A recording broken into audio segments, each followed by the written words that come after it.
presentation. I want to apologize to Richard for our technical issues. I'm so happy to see you, and we're so honored to have you with us. And you came in right on time. We in the last as the last speaker, last and not least. Richard Falk is an American, as I'm sure doesn't need introduction, but I'll do it anyway. Is an American professor emeritus in international law at Princeton University. In 2008, the United Nations Human Rights Council appointed Professor Falk to a 6-year term as a United Nations Special Rapporteur on the situation of human rights in the Palestinian territories occupied since 1967. Richard Falk's engagement with politics began in Ohio, where in the 1960s, he was a witness to racism targeted at Black students. His move to Princeton University, where the teaching of law was linked to politics, international relations, and other social sciences, allowed Falk to integrate his professional expertise in international law with his ethical and political values. Richard Falk then combined his academic work with political activism in a role he then described as citizen pilgrim. Richard, we're so happy to have you with us. Thank you for taking the time, and the floor is yours. Thank you, Richard. You have to unmute yourself, please. Just unmute yourself, Richard.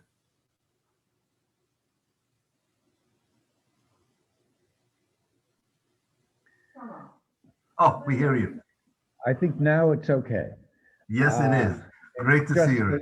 The least of my digital problems this morning, but I'm delighted to be with you all and to have this chance to participate in this meeting, which I regard as touching on one of the really most haunting moral, legal, and political issues of our time. And it applies much beyond the domain of Israel-Palestine, which has been my principal focus in recent years. And I want to just say a few words about the background of apartheid as it applies to the Israeli context. The crime, of course, goes back to the racist regime of South Africa. The whole idea of organizing state power around the principle of racial supremacy, not just discrimination, but supremacy, that was given an ideological foundation in terms of the inequality of distinct races, in that case, Black Africans and whites. The crime of apartheid, the international crime of apartheid, derives from that experience in South Africa, but in the 1973 International Convention on Apartheid, it was made very clear that the core of the crime is maintaining racial supremacy by reliance on inhuman acts or crimes against humanity, and that constitutes what apartheid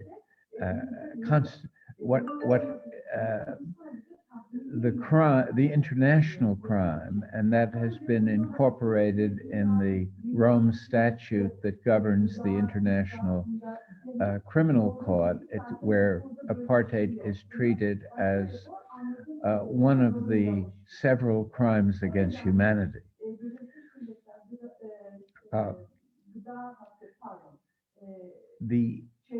It's important to understand that as a legal matter,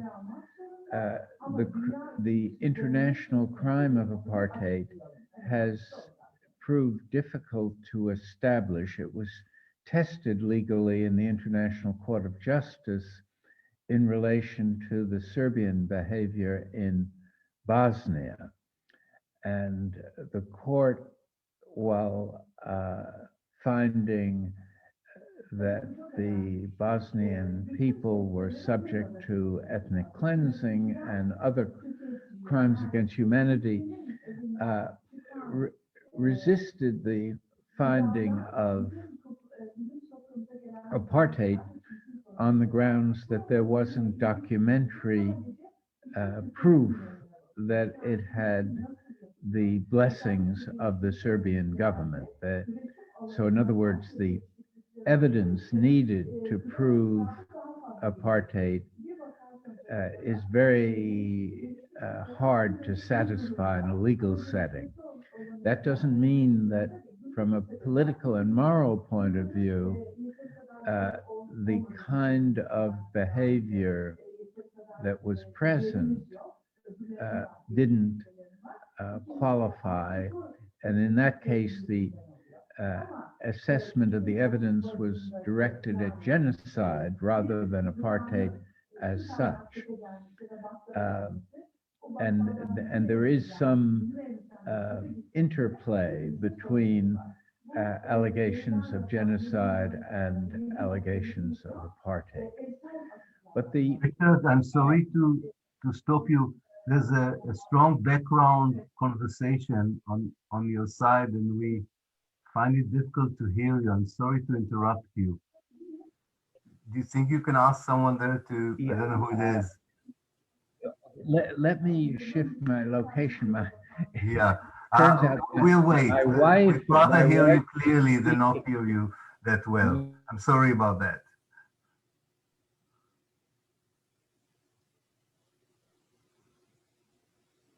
We'll wait, everyone. I'm sorry about that, but I think that many of you wrote to me that they find it difficult to hear Richard because of that background voice. So Richard will shift his location. He's in Istanbul, and someone is talking Turkish, if I understood correctly, but not on apartheid. So we will wait for Richard to join us. Sorry about that.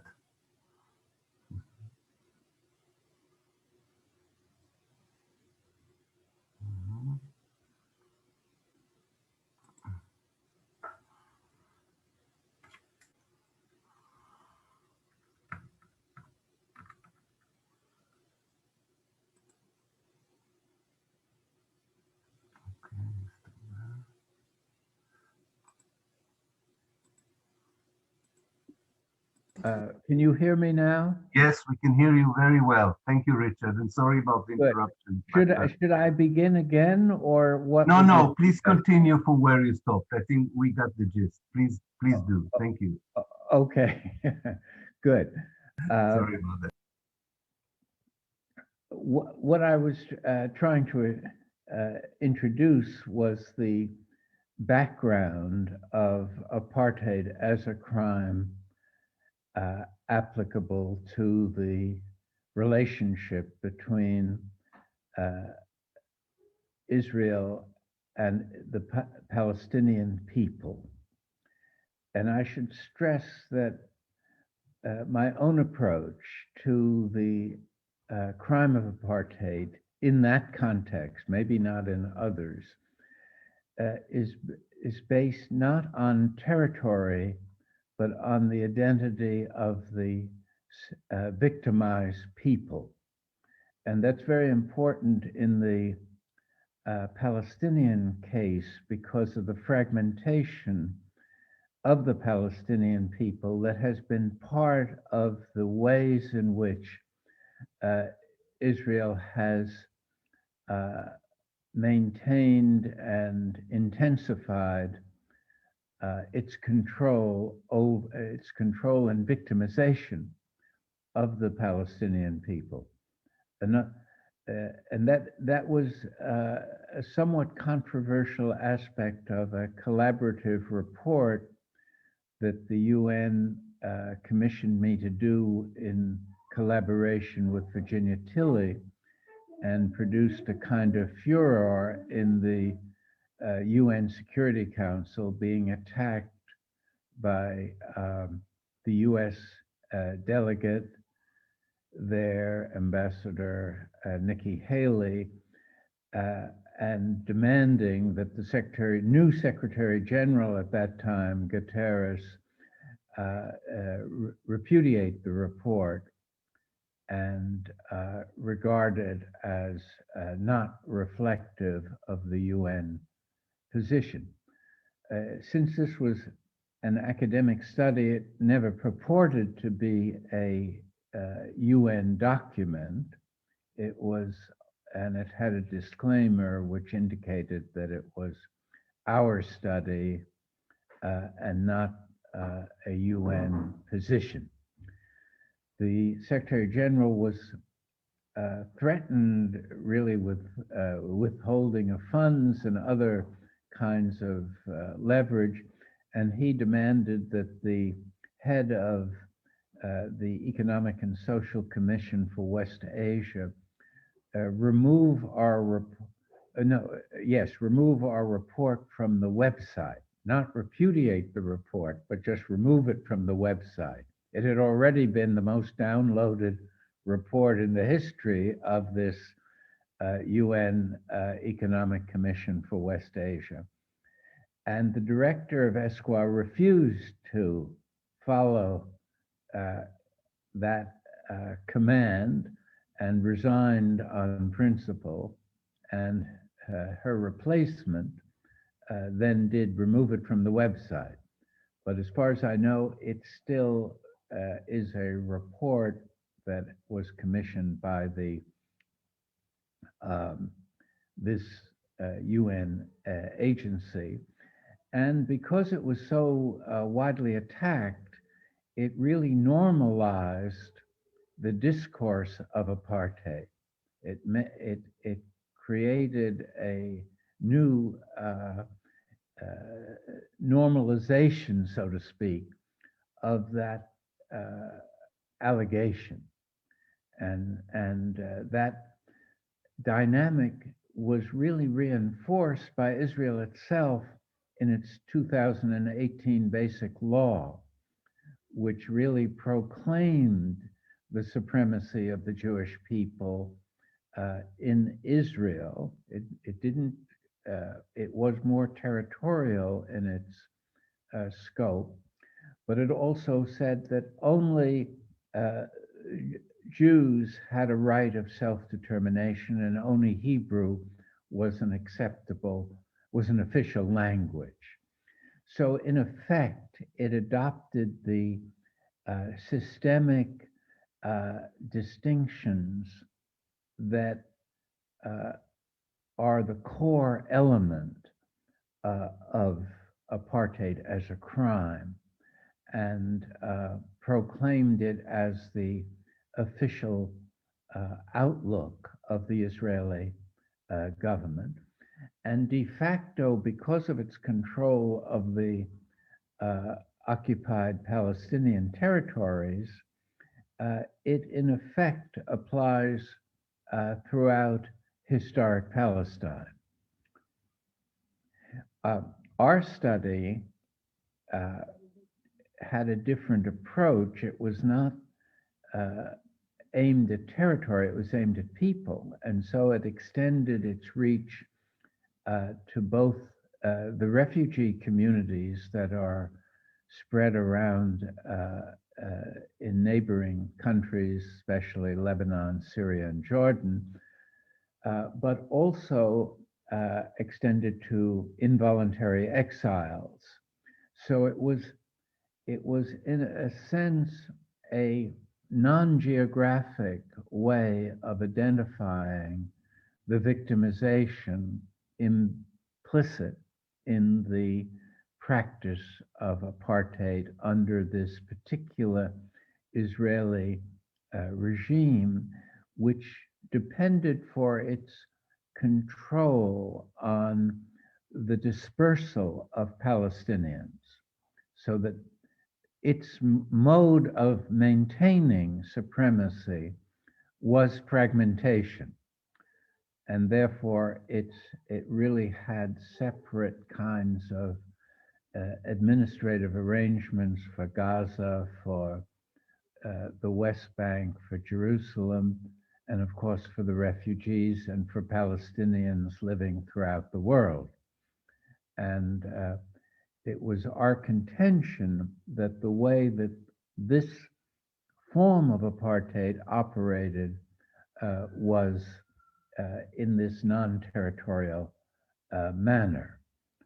A new interest in this issue has emerged out of the recent International Criminal Court decision that the prosecutor is entitled to investigate allegations of international crimes in occupied Palestine since 2014, when Palestine became a party to the treaty governing the ICC. And the relevant question here is whether that authority to investigate could include the crime of apartheid.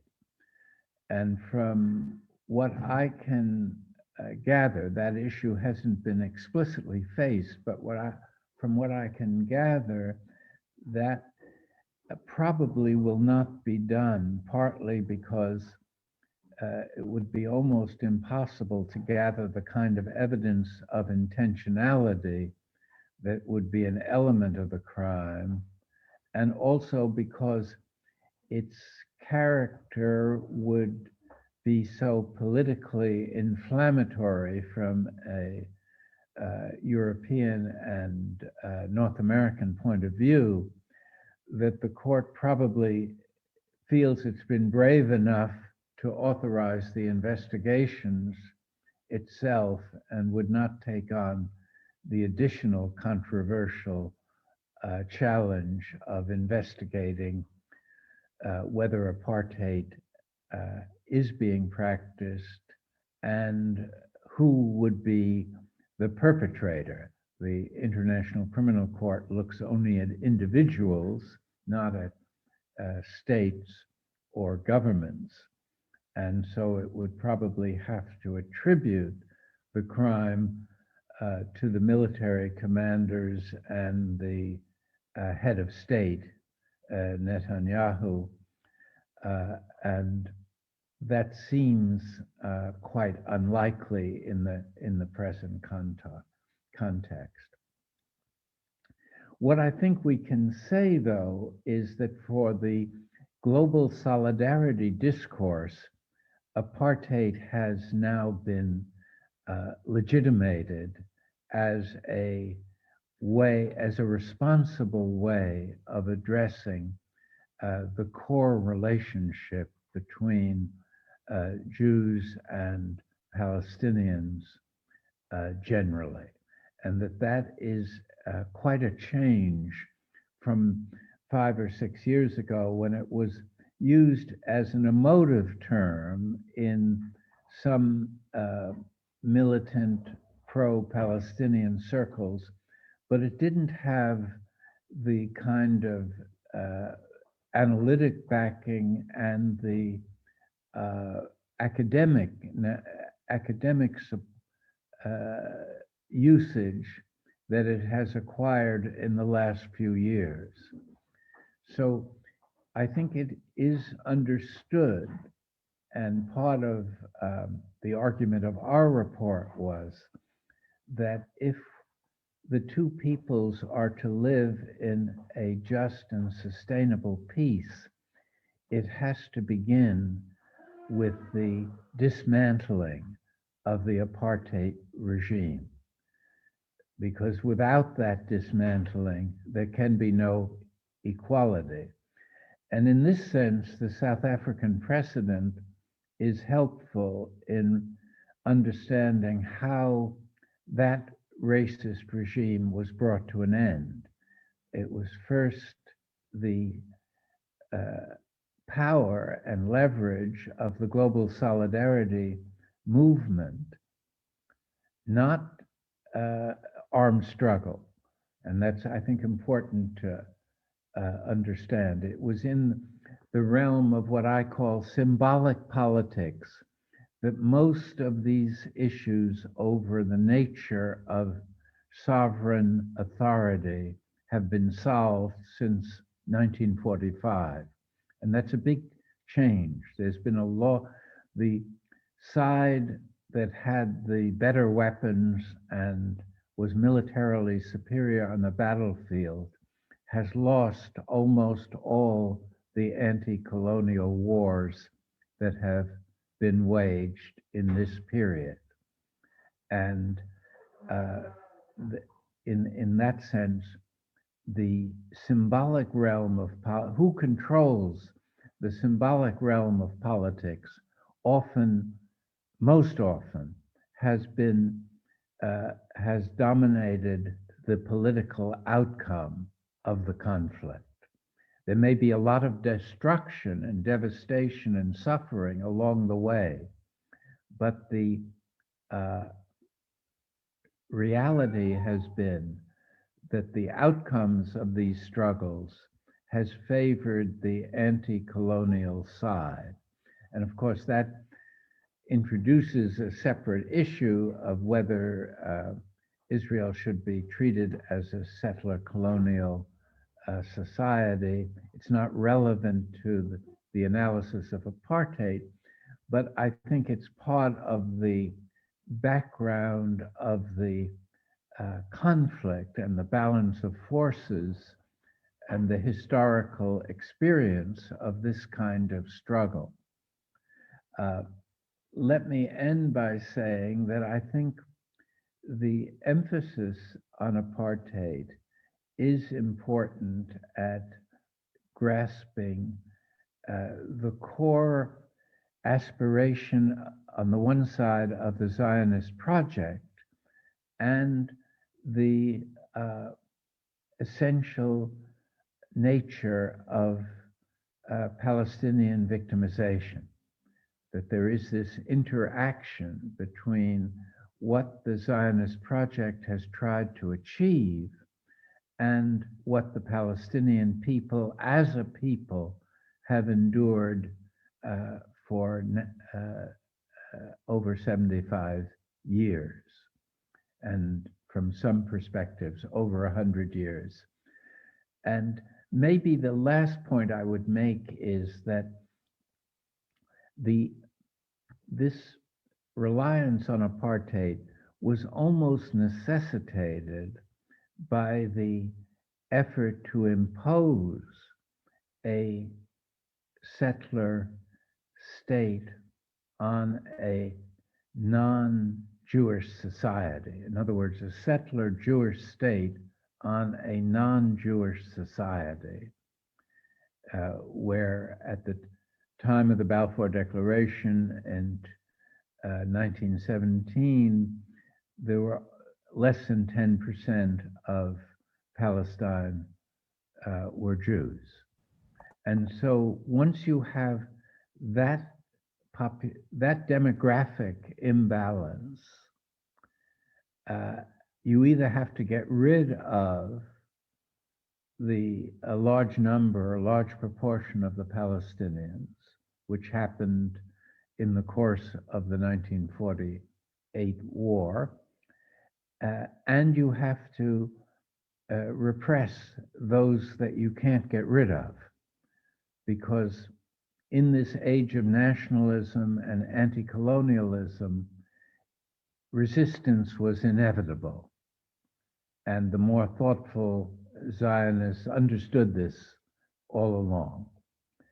And so you needed if you were to have an ethnically defined state, by necessity, you needed a systemic way of suppressing those that were the native people that would be in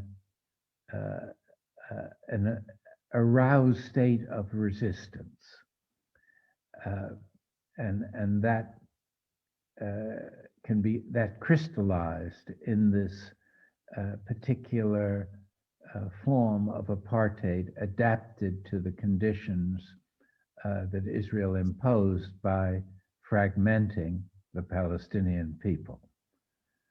Let me stop there. I hope I haven't talked too long. Never too long, Richard, and we waited so long for your visual appearance that we're very eager to hear as much as we can. Thank you so much. As always, so clear, so much to the point. Let me suggest the following because we received some very good questions. What I suggest that if you allow me, I will summarize the main questions